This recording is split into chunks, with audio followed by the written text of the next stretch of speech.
ഇറാന്റെ ഭാഗത്തു നിന്നുള്ള പ്രസ്താവനകൾ വന്നിട്ടുണ്ട് കേട്ടോ. ഏത് ആക്രമണത്തിനെയും ഞങ്ങൾ നേരിടും, നിങ്ങൾ എന്ത് വേണമെങ്കിലും ചെയ്തു, ഞങ്ങൾ ഏതായാലും യുദ്ധം നിർത്താനുള്ള പരിപാടികളൊന്നുമില്ല, ഞങ്ങൾ എന്താ തിരിച്ചടിക്കാനോ അല്ലെങ്കിൽ പ്രതിരോധിക്കാനുള്ള കാര്യങ്ങൾ ഞങ്ങൾ ചെയ്തിട്ടുണ്ട് എന്നുള്ള വാർത്ത വരുന്നുണ്ട്.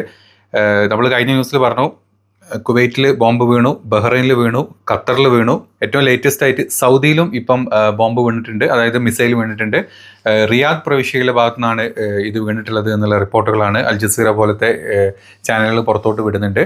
അപ്പം കംപ്ലീറ്റ് ഇപ്പം എനിക്ക് തോന്നുന്നു ജോർദാനിൽ മാത്രമാണ് ഇപ്പം ഒഴിഞ്ഞു നിൽക്കുന്നത്. പിന്നെ ഒമാനിൽ എത്രത്തോളം വിടും എന്നറിയില്ല. കാരണം ഒമാൻ ഇവരുടെ ഇടയിൽ ഒരുപാട് ചർച്ചകൾക്ക് മുതിർന്ന രാജ്യമായതുകൊണ്ട് തന്നെ ഒമാൻ്റെ അവസ്ഥ അറിയില്ല. ബാക്കി എല്ലാ രാജ്യങ്ങളിലും ഓൾറെഡി ഇറാൻ്റെ മിസൈൽസ് വീണ് കഴിഞ്ഞു. ഒരുപാട് ആളുകൾ മെസ്സേജ് അയക്കുന്നുണ്ട്, ഒരുപാട് ആളുകൾ കോളിൽ കണക്ട് ചെയ്യുന്നുണ്ട്, പല കാര്യങ്ങളും പറയുന്നുണ്ട്. പക്ഷേ ഇപ്പം UAE-യിലും മറ്റ് പല സ്ഥലങ്ങളിലും അവർക്ക് മുൻകൂട്ടി തന്നെ അലാം വന്നിട്ടുണ്ട്. അതായത് യുദ്ധത്തിൻ്റെ ഒരു കാര്യങ്ങളും ഡിസ്കസ് ചെയ്യരുത്, ഫോണിലൂടെയും വാട്സപ്പിലൂടെയും മറ്റ് ഇതിലൂടെയും ഡിസ്കസ് ചെയ്യാൻ പാടില്ല. വളരെ കുറഞ്ഞ ചില ചാനലുകൾക്ക് മാത്രമേ അതോറിറ്റി വരെ കൊടുത്തിട്ടുള്ളൂ ഇങ്ങനത്തെ ന്യൂസ് പുറത്തോട്ട് വിടാൻ. അതുകൊണ്ട് ആർക്കും ഒരുപാട് പറയാനും പറ്റുന്നില്ല. അപ്പം ഇത് കാണുന്ന ആളുകളോടൊന്നും പറയാനുള്ളത്, നിങ്ങൾ ആരെങ്കിലും അങ്ങനത്തെ അവിടെ നിന്നിട്ട് അങ്ങനത്തെ കാര്യങ്ങൾ ബാക്കിയുള്ള ആൾക്കാരോട് സംസാരിക്കുന്നുണ്ട് ഫോണിലൂടെ, അതുപോലെ തന്നെ ഇതിലൂടെ സംസാരിക്കണം ഒന്ന് കരുതിക്കൊള്ളുക. പെട്ടെന്ന് എല്ലാം കൂടെ പറയേണ്ട, കാരണം അങ്ങനത്തെ പലതരത്തിലുള്ള ബ്ലോക്കേജുകൾ വരുന്നുണ്ട്. അത് നിങ്ങൾക്ക് വേറെ രീതിയിൽ ഇഷ്യൂ. അതുകൊണ്ട് അങ്ങനത്തെ കാര്യങ്ങൾ ആരും പറയാണ്ടിരിക്കുക. കാരണം ഓൾറെഡി മിനിസ്ട്രിയുടെ സൈഡിൽ നിന്നാണ് ഈ ഒരു ഇത് വന്നിട്ട്. ഇപ്പോൾ UAE എന്നുള്ള ഒരാളാണ് എന്നോട് ഇത് പറഞ്ഞത്. കുറേ പേര് പറഞ്ഞു വന്നിട്ടുള്ളത്. ബഹ്റൈനിൽ ഓൾറെഡി ബോംബ് നിലത്ത് വീണതായിട്ട് നമ്മൾ കണ്ടു. ഖത്തറിൽ ഒന്നിലധികം മിസൈലുകൾ വീണതായിട്ട് കണ്ടു. ഇപ്പം റിയാദിൽ ഏറ്റവും ലേറ്റസ്റ്റ് ആയിട്ട് മിസൈൽ വീഴുന്നതായിട്ട് കാണുന്നുണ്ട്. ഈ മാപ്പ് എടുത്ത് കണ്ടാൽ നമുക്ക് മനസ്സിലാവും എങ്ങനെയാണ് ഈ രാജ്യങ്ങൾ നിൽക്കുന്നത് എന്നുള്ളത്. ഇവിടെയാണ് ഒമാൻ എവിടെ വരുന്നു, ഖത്തർ എവിടെ വരുന്നു, UAE എവിടെ വരുന്നു, കുവൈറ്റ് എവിടെ വരുന്നു, ബഹ്റൈൻ എവിടെ വരുന്നു, അതിൻ്റെ പിന്നിലായിട്ട് സൗദി എവിടെ വരുന്നു എന്നുള്ള എല്ലാ ഡീറ്റെയിൽസും നമുക്കിതിൽ കാണാൻ പറ്റും. ഇത്രയും സ്ഥലങ്ങളിലോട്ട് വീണുകൊണ്ടിരിക്കുന്നു. ഇനി എത്ര മിസൈലുകളാണ് ഇറാൻ പ്ലാൻ ചെയ്ത് വിടുന്നതെന്ന് അറിയില്ല.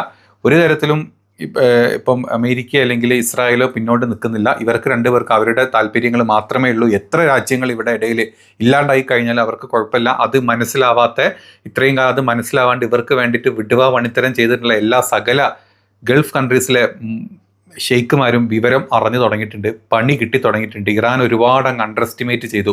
ഇറാൻ വെറും വാക്ക് പറയുന്ന ആളെ, വെറുതെ സംസാരിക്കുന്ന ആളുകൾ അവരെ കയ്യിൽ നിന്നൊന്നും ഇല്ല. അവർക്ക് മാക്സിമം 4-5 മിസൈൽ അങ്ങോട്ട് വിടാൻ പറ്റും, അതിൻ്റെ അപ്പുറത്തോട്ട് വിടാൻ പറ്റില്ല എന്ന് വിചാരിച്ചു. പക്ഷേ ഇറാൻ പറഞ്ഞ പോലെ തന്നെ ഇറാൻ ചെയ്തു.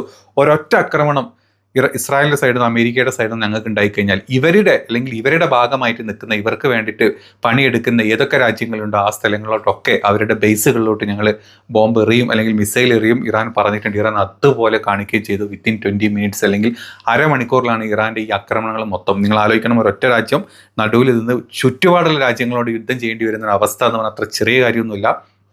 ആ രാജ്യം ചിലപ്പോൾ ഇല്ലാണ്ടാവുന്ന സമയം വരെ ഈ രാജ്യങ്ങൾക്ക് വരുത്താൻ പറ്റുന്ന മാക്സിമം ബുദ്ധിമുട്ടുകൾ അവിടെ ഏൽപ്പിക്കും.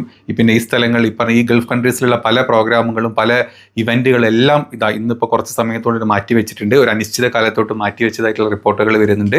ഇനി US-ൻ്റെ സൈഡിൽ നിന്ന് ഇതുവരെ ഇസ്രായേൽ ആക്രമിച്ചു എന്നാണ്, ഇനി US ഇതിലോട്ട് പങ്കുചേരുകയാണെന്നും പറഞ്ഞിട്ട് ഡൊണാൾഡ് ട്രംപിൻ്റെ പ്രസ്താവന വരുന്നുണ്ട്. US കൂടെ ചേർന്നിട്ട് ഇനി ഞങ്ങളുടെ സൈഡിൽ നിന്ന്, അതായത് US-ൻ്റെ ഈ പറഞ്ഞ കപ്പലുകളെന്നും അവിടുന്ന് ഇവിടുന്നൊക്കെ ഇറാനെ ആക്രമിക്കാനുള്ള തുനിഞ്ഞിറങ്ങുക എന്നാണ് പറഞ്ഞത്.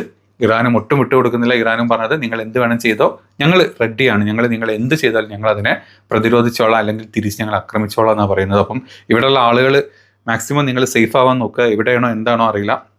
കാരണം ഈ US എംബസിക്ക് അല്ലെങ്കിൽ US എംബസി മാത്രമല്ല, US അതുപോലെ തന്നെ ബേസുകൾക്ക് നേരെ മാത്രമല്ല ഇറാൻ്റെ ആക്രമണങ്ങൾ വരാൻ പോകുന്നത്. കാരണം ഈ കൺട്രികളിൽ മൊത്തം ഖത്തറിലും UAE-യിലും സൗദിയിലും ഒക്കെ ട്രംപിൻ്റെ ഓൺ ബിസിനസ്സുകളുണ്ട്, ഇസ്രായേലിൻ്റെ ഓൺ ബിസിനസ്സുകളുണ്ട്. ഈ പറഞ്ഞ സ്ഥലങ്ങളിലോട്ടും എല്ലാം ഇറാൻ്റെ ആക്രമണം ഉണ്ടാവും. അതിൽ ചുറ്റിപ്പറ്റി അല്ലെങ്കിൽ അവിടെ ജോലി ചെയ്യുന്ന അതിനെ ചുറ്റിപ്പറ്റി നിൽക്കുന്ന ഒരുപാട് പ്രവാസികളും അല്ലാത്ത ആളുകളുണ്ട്. ഇവരുടെ ഒക്കെ ജീവിതത്തിനൊക്കെ ആപത്തായിട്ട് തന്നെയാണ് യുദ്ധം മുന്നോട്ട് പോകുന്നത്. അതുപോലെ തന്നെ സ്റ്റോക്ക് മാർക്കറ്റ്, ഞാൻ വീണ്ടും പറയാണ്, ചെയ്യുന്ന ആളുകളുണ്ടെങ്കിൽ പല രീതിയിലും ഇത് എഫക്റ്റ് ചെയ്യും. ഇപ്പോൾ ഇന്ന് ശനി ഞായറുമാണ്, ക്ലോസ്ഡ് ആയിരിക്കും. എങ്കിലും ഇനി വരുന്ന എഫക്റ്റുകൾ എത്രത്തോളം ആയിരിക്കും എന്ന് പറയാൻ പറ്റില്ല. അത് മാത്രമല്ല, ഇറാൻ്റെ ചാമ്പാർ തുറമുഖം കംപ്ലീറ്റ്ലി സ്റ്റോപ്പായിരിക്കുകയാണ്. ആ തുറമുഖം സ്റ്റോപ്പായി കഴിഞ്ഞാൽ എത്രത്തോളം ഇന്ത്യനെ ബാധിക്കും, മറ്റ് സ്ഥലങ്ങളെ ബാധിക്കും എന്നുള്ളത് ചിന്തിച്ചാൽ മതി. ഏത് അവസ്ഥയിലോട്ടാണ് ഇത് ഷിഫ്റ്റ് ആവുന്നത്, ചേഞ്ച് ആവുന്നത് നമുക്ക് കാണാനും പറ്റും. ഇനി അതുമാത്രമല്ല, ഇതാണ് ഇപ്പോഴത്തെ ഒരു റഡാർ സിസ്റ്റം കാണിക്കുന്നത് ഈ ഏരിയ കംപ്ലീറ്റ്ലി ക്ലോസ് ചെയ്തിരിക്കുകയാണ്. ഇപ്പം അങ്ങോട്ടുള്ള എല്ലാതും ക്ലോസ് ചെയ്തിട്ടുണ്ട്. അതുപോലെ തന്നെ അബുദാബി പോലത്തെ സ്ഥലങ്ങളിൽ ബോംബ് വീണതായിട്ട് നമ്മൾ കണ്ടു. അപ്പം അങ്ങനത്തെ സ്ഥലങ്ങളോട് അവിടേക്കൊക്കെയുള്ള ഫ്ലൈറ്റുകളുടെ എണ്ണമൊക്കെ കുറച്ചിട്ടുണ്ട്. അങ്ങോട്ട് പോകുന്ന പല ഫ്ലൈറ്റുകളെ ഒഴിവാക്കിയിട്ടുണ്ട്, സ്ഥലം മാറ്റി വിട്ടിട്ട് തിരിച്ചു വിട്ടിട്ടുണ്ട്. അങ്ങനെ ഒരുപാട് ന്യൂസുകളാണ് പുറത്തോട്ട് വരുന്നത്. ഏതാണെങ്കിലും എത്രയും പെട്ടെന്ന് ഇതൊന്ന് അവസാനിക്കട്ടെ. ആളുകളുടെ ജീവിതം എല്ലാം കൊണ്ടും, സാമ്പത്തികമായിട്ടും സാമൂഹ്യപരമായിട്ടും എല്ലാം കൊണ്ടും വിപത്തുകളായിട്ട് മാറിയിരിക്കുകയാണ് ഇസ്രായേലികളും, അല്ലെങ്കിൽ ഇസ്രായേലിൻ്റെ ഭരണാധികാരികളും, അമേരിക്കൻ ഭരണാധികാരിയും, ബാക്കിയുള്ള എല്ലാ രാജ്യങ്ങൾക്കും, ലോകത്ത് സകല മനുഷ്യർക്കും നശിച്ചു പോകുന്ന ആളുകളായിട്ട് മാറട്ടെ ഇവർ എന്ന് നമുക്ക് പ്രാർത്ഥിക്കാം.